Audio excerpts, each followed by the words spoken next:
cuts in the tax rates in the 1960s, Republican President Ronald Reagan, lower tax rates in the 80s, and then George W. Bush lowers tax rates once again in the 2000s.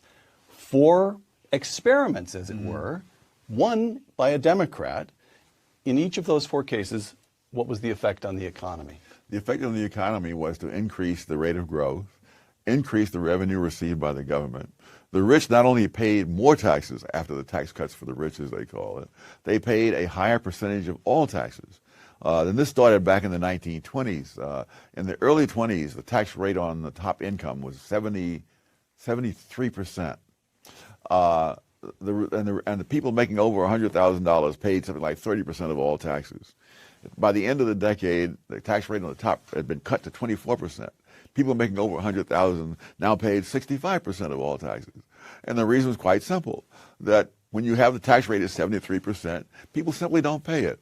They put their money into tax-exempt securities and arrange their financial affairs. So what we're really talking about, do you want a symbolic high tax rate on the high-income people to win votes politically, which the rich themselves are not going to pay? Or do you really want more tax revenue coming into the government?